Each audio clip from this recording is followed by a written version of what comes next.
सियासी हवाएं तेजी से बढ़ रही हैं। राजनीतिक गलियारों में हलचल बहुत तेजी से बढ़ गई। यहाँ तक कि अब तो 2-4 दिनों में देखा गया है सदन में भी सत्ता पक्ष विपक्ष एक दूसरे पर वार पलटवार करने से चूक नहीं रहे। इसी कड़ी में इस वक्त हम लोग मौजूद हैं बिहार की राजधानी पटना में, और कहा जाता है कि राजनीति की अगर नब्ज आपको समझनी है, चाय की चुस्की लेते हुए किसी इंसान से मिलिए, और सबसे अच्छी और राजनीति की नब्ज अगर कोई बता सकता है तो वही इंसान बता सकता है। इसी तरह हम लोग टहल रहे थे रिपोर्टिंग करते हुए, इसी तरह रास्ते में हमें एक चाय की दुकान मिली जहाँ पे कुछ लोग बातें कर रहे थे। राजनीतिक माहौल है तो जाहिर सी बात है राजनीतिक विषयों पर ही बात होगी। तो ऐसे में है हमारे साथ कुछ लोग जुड़े हुए हैं जिनसे हम बात करेंगे और जानते हैं कि बिहार का इस वक्त मूड क्या है, क्या कुछ बदलाव चाहती है सरकार से, क्या बदलाव नहीं चाहती है, कितना अच्छा हुआ है, क्या बेहतर हुआ है, क्या कुछ होगा। तो चलिए हम बात करते हैं। हमारे साथ जुड़े हैं सर, आपका नाम? मिलन झा, मैं अंतर्राष्ट्रीय खिलाड़ी सब कोच हूँ। अच्छा जी, राजनीति समझ के रखता हूँ। बात दरअसल ये है, देखिए बिहार की जो सबसे बड़ी बात क्या है ना, बिहार में राजनीतिक समझ मतलब और प्रदेशों की तुलना में बहुत ज्यादा अच्छा है। हमारे मतलब यूथ से लेकर जितने बड़े लोग हैं सब लोग राजनीति पे आपको बहुत विशेष बताकर गढ़ माना जाता है बिहार को एक तरह से। भारतीय राजनीति का जो किंग मेकर की भूमिका कई लोगों ने निभाई, उसमें सबसे ज्यादा बिहार से थे। कई दौर से लेकर के शुरू अपना, जब हम इतिहास में भी बात करते हैं तो चाणक्य से लेकर के अखंड भारत की जो परिकल्पना है वो पहले बिहार ही ने की। आगे इसी में बढ़ते हैं। देखिए बिहार का जो अभी वर्तमानी परिदृश्य है, इसमें सबसे बुराई ऐसा क्या है ना कि हमारे पास कोई एक बेटर रियल फेस नहीं है। नीतीश कुमार को अब अपनी राजनीति से रिटायर होना चाहिए, ऑब्वियस है, क्योंकि 15 साल अगर सत्ता में 20 साल आप रहें लेकिन आपने विशेष कोई बदलाव नहीं, इंफ्रास्ट्रक्चर बिल्डअप को मतलब संतुष्टि नहीं है।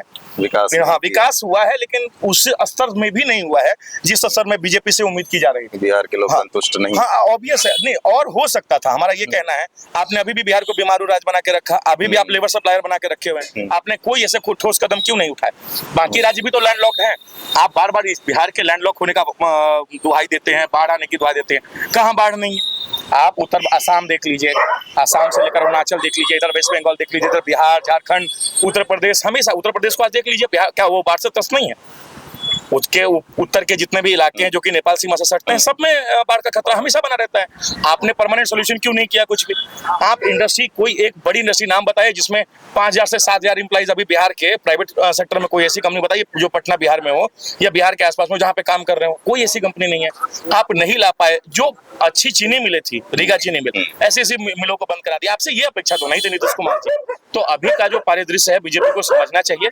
बीजेपी इन्हें कैसे भी कहीं संतुष्ट करे, लेकिन बिहार में किसी नए चेहरे और एक अच्छे चेहरे की जरूरत है जिससे आप दोबारा पुनः जीत सकते हैं। हाँ, बात रही बाकी विपक्ष की, विपक्ष अपने विपक्ष की ही भूमिका में हमेशा रहेगा, क्योंकि जो इन्होंने फेस दिखाया है 90 का दशक, जो 90 का दशक इन्होंने दिखाया है ना, इसके ये जो फेस था ना, उससे अभी तक पूरी कोई भी जनता बाहर नहीं आई है।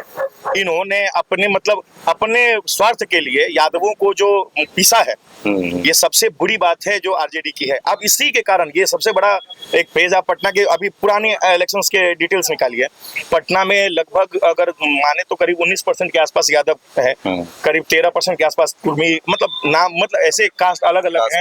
हाँ, 18 से 17% सवर्ण वोट है, मतलब 12-13% के आसपास। वैसे मतलब अलग अलग कस्बों के वोट, अलग अलग जातियों के वोट पटना में है। लेकिन आप जब बिहार का पटना का चुनाव देखेंगे, जहाँ जहाँ प्रबुद्ध लोग या पढ़े लिखे लोग हैं, वहाँ किसी भी सीट आरजेडी को नहीं मिली है। उठा के देख लीजिए, बड़े, क्योंकि यादवों का इलाका है पटना, फिर भी बीजेपी के साथ, बीजेपी कह रहा हूँ, आरजेडी के पास गिनी चुनी सीटें हैं। टाउन की कोई भी सीटें नहीं है। पटना के क्या, पटना के बाहर के शहर भी देख लीजिए, टाउन सीट्स की बात कर रहा हूँ मैं, जहाँ पर इलाइट और पढ़े लिखे लोग रहते हैं, वहाँ पे नहीं है आरजेडी के पास। आपने ऐसा क्यों किया? आपने जो 90 का दशक दिखाया ना, ये उसका नतीजा है। दूसरा, जब लालू जी मुख्यमंत्री बने थे तो याद करिएगा वो शपथ लेने कहाँ से गए थे? वो चपरासी क्वार्टर से गए थे। ऐसा कौन सा जादू छड़ी आपके पास था कि 14,000 करोड़ संपत्ति बना लिए? बिहार में बहुत बेरोजगारी है। लालू जी और तेजस्वी जी हमारी अगर बात सुन रहे हो तो 14,000 की फैक्ट्री बाकी लोगों को भी चाहिए। 14,000 करोड़ जो आपने बनाया है ना, उसका बिहार का क्या सदुपयोग हो रहा है? वो भी लीगल आप लिख रहे हैं, तो इनलीगल कितना आपके पास होगा? जब लीगल आप शो कर रहे हैं इतना, तो इनलीगल कितना होगा? उसका बिहार को क्या फायदा हो रहा है? आप चपरासी थे, इतना आगे कैसे बढ़े? बिहार को फॉर्मूला बताइए ना। बिहार में बहुत बेरोजगारी, आप इंडस्ट्री नहीं लगा पा रहे हैं, आपकी इंडस्ट्री 250 गुना से ग्रोथ कर रही है। ऐसा क्या फॉर्मूला है आपके पास? दूसरी चीज, नीतीश कुमार भी कहीं ना कहीं फेल है। कानून व्यवस्था जो अभी पटना का जो सिनेरियो बना है, इतने बड़े बड़े लोग मारे गए हैं ना, मतलब एक बारीकी को लग रहा है कि क्या फिर से वही 90 का दौर क्या फिर दोबारा पटना में आने वाला है क्या? आहट लग रही है आरजेडी के आने की, लेकिन उम्मीद है जनता समझेगी। जनता को सुरक्षा सबसे ज्यादा जरूरी है। नीतीश कुमार तो कहते हैं कि हमने जंगल राज खत्म कर दिया है, रोजगार ले आए हैं, आपने विकास कर जंगल रहे हैं। राज 2005 का जो आपका फेज था ना, that was the awesome phase. आपने कई रिफॉर्म्स भी किए। पीके शाही जब शिक्षा मंत्री थे तब भी बहुत चीजें अच्छी और नई आई, लेकिन जैसे जैसे आप बनते गए, जैसे जैसे आपको विश्वास हुआ कि हम ही मुख्यमंत्री हैं, पाला इधर, अगर इधर से कोई आपको विरोध करे तो इधर से पाला उधर, उधर से कोई विरोध आए तो पाला इधर। तो ये जो मुख्यमंत्री के जो सीट से चिपके हैं ना, ये बिहार के लिए सबसे बड़ा डैमेज का विषय है, क्योंकि इस उनके क्या है ना, एक विश्वास भी है, लेकिन एक अब तरस है बिहार पर कि कोई ऐसा फायरब्रांड नेता हमारे पास नहीं है जो हमें यूपी की तरह अपराध मुक्त कर सके। और पुनः जो यूपी का माहौल गंदा था, राजनीति में गंदगी थी, इसके अलावा बहुत अपराध चरम पर थे, शिक्षा बेरोजगारी बहुत ज्यादा, शिक्षा अच्छी नहीं थी, बेरोजगारी बहुत ज्यादा थी। बिहार का भी मतलब लगभग परिदृश्य वही है, और हमें ऐसा योगी जी जैसा कोई मुख्यमंत्री चाहिए जिससे बिहार की कानून व्यवस्था भी बनी रहे, शिक्षा व्यवस्था सुदृढ़ हो, और जैसे यमुना एक्सप्रेसवे जैसे अलग अलग एक्सप्रेसवे जो कि यूपी में बने हैं, योगी जी के यमुना एक्सप्रेसवे तो खैर पहले बना था, जो नए एक्सप्रेसवे उन्होंने बनाए हैं वैसे बिहार में भी है। तो क्या ऐसा कोई चेहरा नहीं है बिहार में जिसको जनता सामने ला ऐसा सके? ऐसा नहीं है, बिहार के पास चेहरा नहीं है। बिहार के पास ऐसे ऐसे फायरब्रांड नेता है। नित्यानंद राय, अगर आप लोगों को यादवों में ही पसंद है तो एक पहला नाम सबसे अच्छा नाम आता है नित्यानंद राय। ईमानदार छवि, आज तक एक भी कोई केस नहीं, आपराधिक अलग मतलब हो सकता है एक दो आपराधिक केस हो, लेकिन घोटाले या पैसे के लेन देन का आज तक उन पर कोई केस नहीं। लेट्स कम टू सम्राट चौधरी।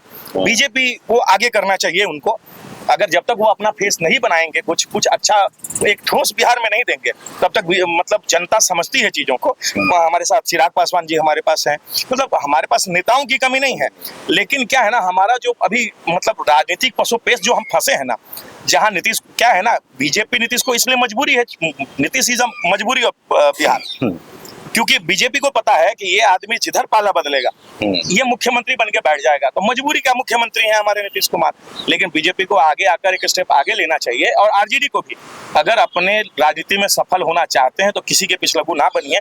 अभी अगर आरजेडी और बीजेपी अलग अलग चुनाव लड़े, जेडीयू हाशिए पर आएगी, एक सीट मतलब 5 सीट मिलना मुश्किल होगा। नीतीश जी का स्वयं जनाधार नहीं है, इसीलिए वो इधर से भागकर उधर, उधर से भागकर उधर कर रहे हैं। उनको पता है कि वो अपनी राजनीतिक जमीन खो चुके हैं। अब उम्र साथ नहीं दे रहा, स्वास्थ्य साथ नहीं दे रहा, 50 तरह के राष्ट्रीय गान में आप मुंह बना रहे हैं, पब्लिक मीटिंग्स में आप सर पे गमले रख दे रहे हैं, इससे आपकी मन स्थिति पता चल रही है जनता को। ऐसा ना हो कि बेइज्जत होकर बिहार राजनीति से निकले और आपका वजूद मिट जाए। अगर आप अपनी राजनीतिक वजूद बचाना चाहते हैं, आगे चाहते हैं कि भविष्य आपको पढ़े, तो अभी तत्काल इस्तीफा देना चाहिए और बीजेपी के किसी नेता को या जेडीयू के ही कोई अच्छे नेता को आगे करना चाहिए। रही बात निशांत की, तो उनको अच्छे से पता है कि वो राजनीति नहीं कर सकते। लोग कह रहे हैं निशांत आगे आएंगे, बिहार बचाएंगे, अपने तो बच जाएं तब ना बिहार बचाएंगे, खुद तो बचे नहीं। जहां तक उनकी राजनीतिक समझ है, हमने उनको कभी सुना नहीं विशेष, तो विशेष टिप्पणी नहीं करूंगा निशांत पर। तेजस्वी को सुना है, तेज प्रताप को सुना है, ये दोनों बिहार को और गर्त में ले जाएंगे। लेकिन बिहार को ये भी चाहिए कि कोई एक अच्छा साफ स्वच्छ छवि का फायरब्रांड नेता जो बिहार की चीजों को कंट्रोल कर सके, बिहार में नई व्यवस्था ला सके, बिहार में रोजगार ला सके, वो होना चाहिए। सबसे अहम मुद्दा देखा गया है बिहार में, रोजगार की सबसे बड़ी समस्या है, जिसकी वजह से यहाँ के युवाओं को बाहर पलायन करना पड़ रहा है। अब पलायन की वजह से उनको अलग अलग तरह के कठिनाइयों का सामना करना पड़ता है, भाषा के नाम से। महाराष्ट्र लोगों की में मानसिकता चेंज हो जाती है। एक छोटी स्टोरी बताता हूँ, अगर आपके पास समय है तो सुनिएगा।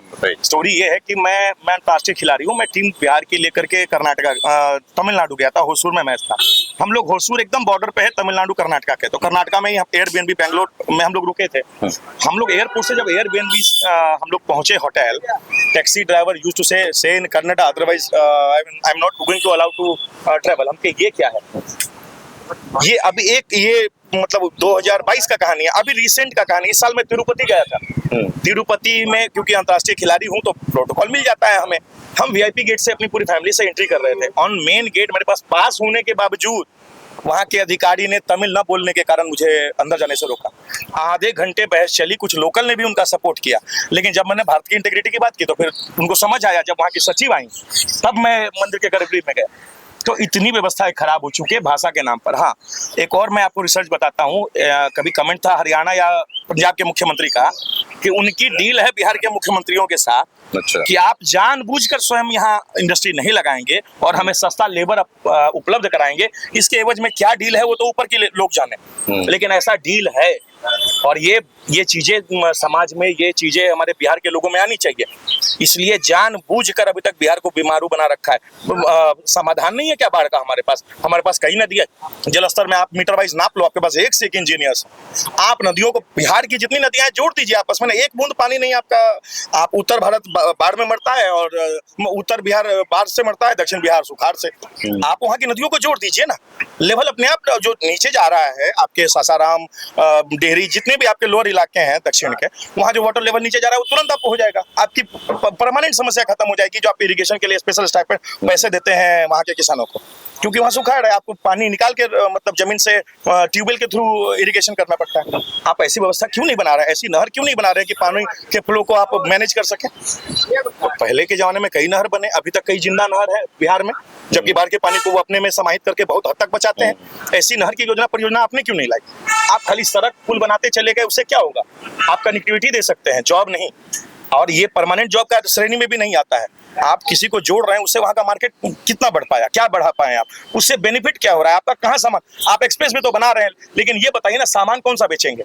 जो ट्रकें आएंगी भर भर के, वो तो यहाँ से खाली जाएंगी, पैसा तो फिर भी आपका 1.5 गुना लगा। बिहार में महंगी होंगी चीजें। आप यहाँ से, जब तक यहाँ की प्रोडक्ट बाहर नहीं भेजेंगे, तब तक बिहार हमेशा घाटा में रहेगा और बीमारू बना रहेगा। तो इसलिए सबसे पहला फोकस हमारा ये होना चाहिए, जो बाहर से चीजें हम कंज्यूम कर रहे हैं बिहार, हम बिहार से उनको क्या दे रहे हैं रिटर्न, और हमें देना पड़ेगा। एक और चीज मैं सुखद बताऊं, बड़े किसानों की बात होती है। बिहार एकमात्र राज्य है ऐसा कि बिहार किसान आत्महत्या नहीं करते। किसान 1 से 2 आत्महत्या, वो भी कोई अलग मजबूरी होगी, लेकिन किसानी के कारण बिहार में आत्महत्या नहीं होती। बिहार इतना समृद्ध है, बिहार इतना समृद्ध और इतना मेहनती है कि मतलब भारत के टोटल 63% जो IAS IPS अभी तक है ना, उसमें करंट पोजीशनिंग में है। करंट पोजीशनिंग में है। आप चाहे तो पूरे भारत बदल सकते हैं। उन सारे ब्यूरोक्रेट से मेरा एक रिक्वेस्ट है, आप चाहे तो पूरे भारत को संवार रहे हैं।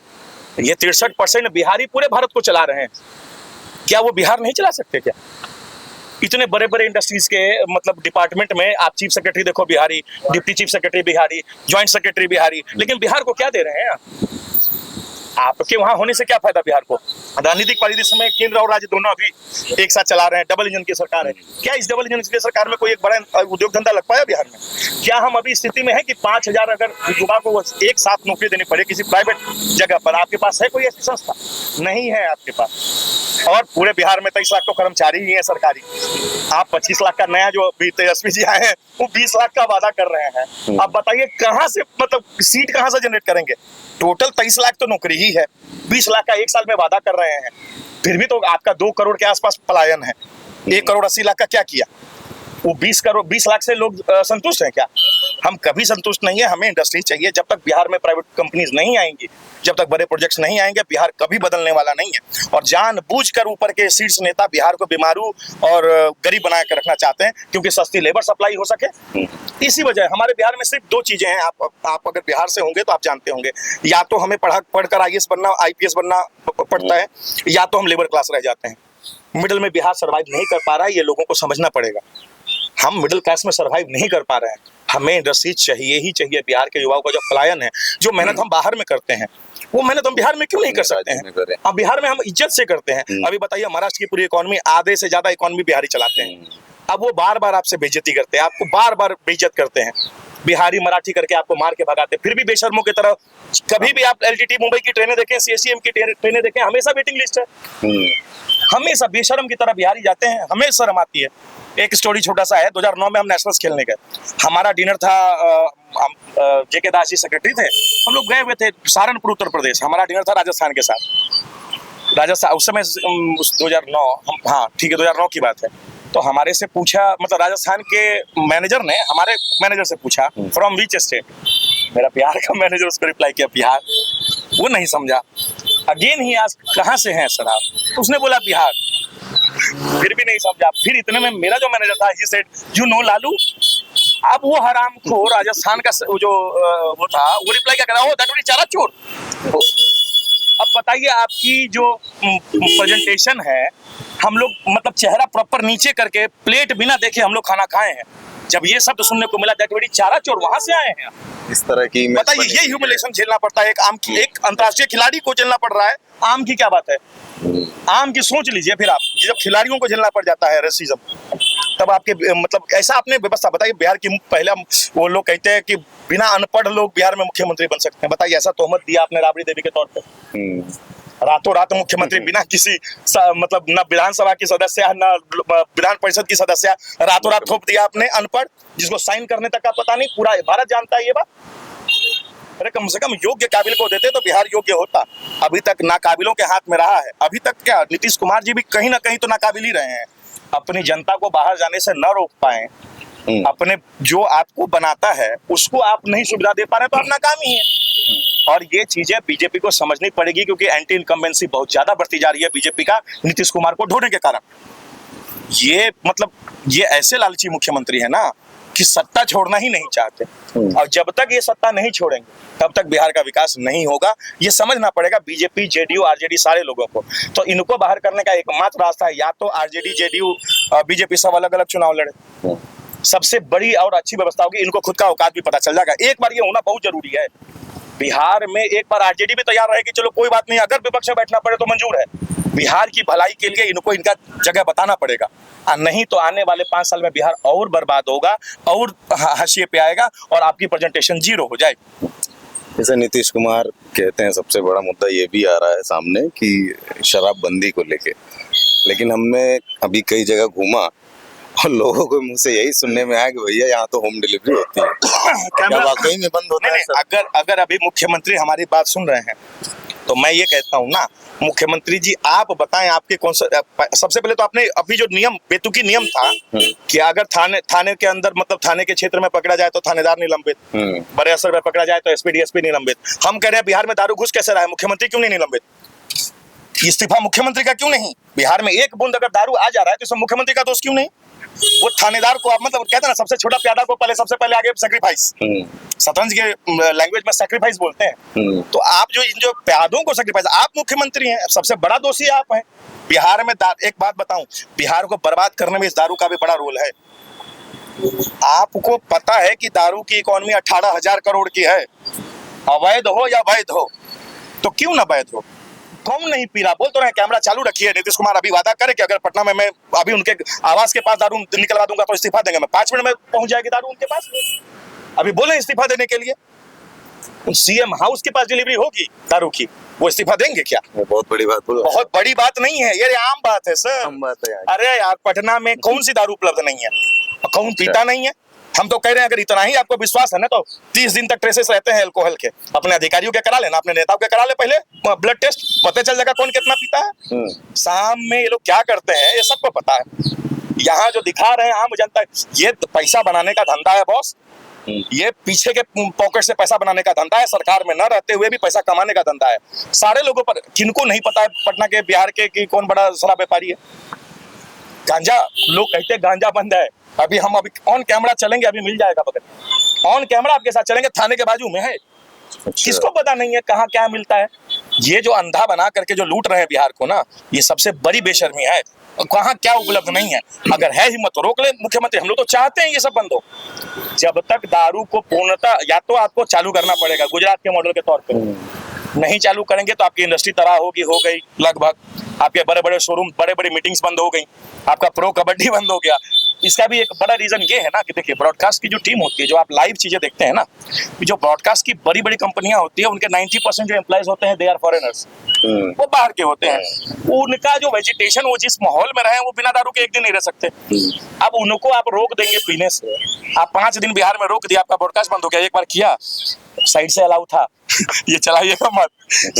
स्पोर्ट्स कॉम्प्लेक्स में साइड से अलाउ था, ब्रॉडकास्ट की टीम रुकी थी प्रो कबड्डी की, साइड से दारू पूरा ला, तो कौन नहीं देख रहा था? सारे प्रशासनिक पदाधिकारी आ रहे हैं गेस्ट में, किसको नहीं दिख रहा? हम लोग तो ऑर्गेनाइजिंग के छोटे मेंबर्स हैं, किनको नहीं दिख रहा था? वहां पे सबको दिख रहा था, फिर भी हुआ चलता, क्यों नहीं बंद कर पाए आप?